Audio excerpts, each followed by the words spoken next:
ETV ప్రేక్షకులకు నమస్కారం. Triple-X detergent soap శుభమస్తు కార్యక్రమంలో పావన కార్తీకం అనే శీర్షికకి స్వాగతం.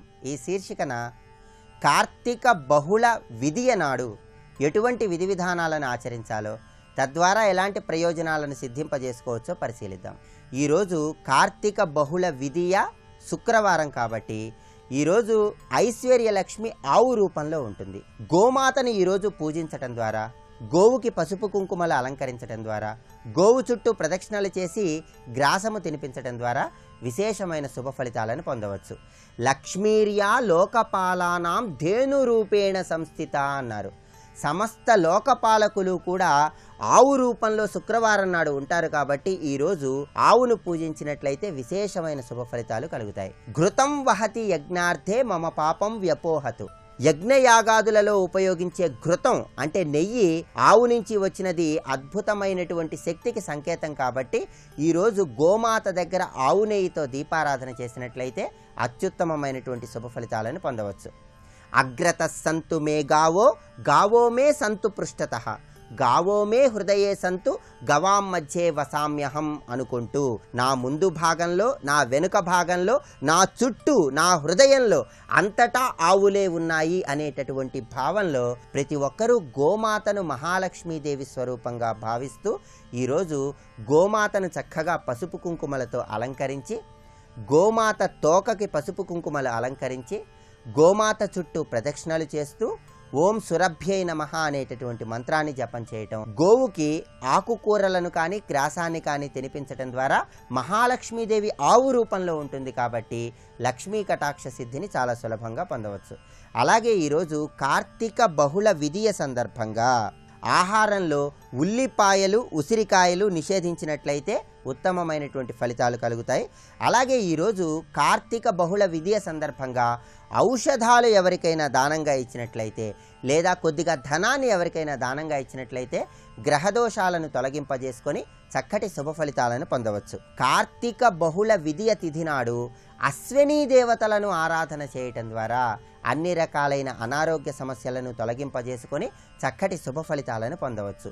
ఈరోజు ఉదయం గృహంలో తూర్పు దిక్కులో ఒక దీపాన్ని వెలిగించి లేదా అగరబత్తులు వెలిగించి అశ్వినీ దేవతలను మనస్సులో స్మరించుకుంటూ ఓం శ్రీం అశ్విన్యే నమః అనేటటువంటి మంత్రాన్ని వీలైనన్ని సార్లు జపం చేసుకున్నట్లయితే అశ్వినీ దేవతల యొక్క అనుగ్రహం ద్వారా సౌరశక్తిలో ఉన్నటువంటి దివ్యశక్తి, సౌరశక్తిలో ఉన్నటువంటి ప్రాణశక్తి మన శరీరంలోకి ప్రవేశించి అన్ని రకాలైన అనారోగ్య సమస్యలు నివారింపజేసుకొని చక్కటి శుభ ఫలితాలను పొందవచ్చు. అందువల్ల కార్తీక బహుళ విధియ సందర్భంగా ఐశ్వర్య లక్ష్మి మహాలక్ష్మి ఆవు రూపంలో ఉంటుంది కాబట్టి గోమాతను పూజించి గోవుకి ఆహారాన్ని తినిపించండి.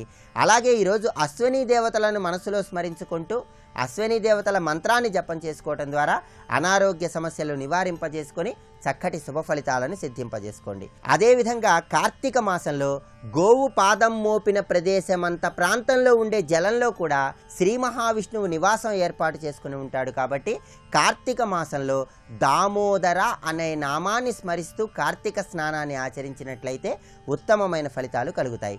దామోదరుడు అంటే సకల లోకాలను తన ఉదరంలో ఉంచుకున్న శ్రీ మహావిష్ణువు అని అర్థం.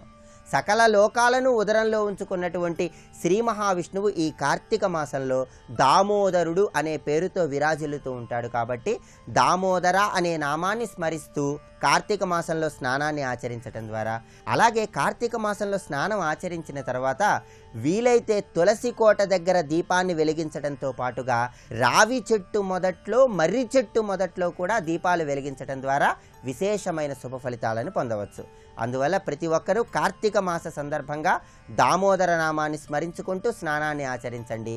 దామోదర నామాన్ని స్మరిస్తూ దేవతా వృక్షాల దగ్గర దీపాలు వెలిగించండి. కార్తీక బహుళ విధియ సందర్భంగా ఈరోజు ఔషధాలను కానీ కొంత ధనాన్ని కానీ దానంగా ఇవ్వండి. సకల గ్రహదోషాలను నివారింపజేసుకొని అత్యుత్తమమైన శుభ ఫలితాలను సిద్ధింపజేసుకోండి. రేపటి శుభమస్తు కార్యక్రమంలో పావన కార్తీకం అనే శీర్షికన కార్తీక మాసంలో వచ్చే బహుళ తదియ సందర్భంగా ఎటువంటి విధి విధానాలను పాటించాలో, తద్వారా ఎలాంటి ప్రయోజనాలను సిద్ధింపజేసుకోవచ్చో పరిశీలిద్దాం.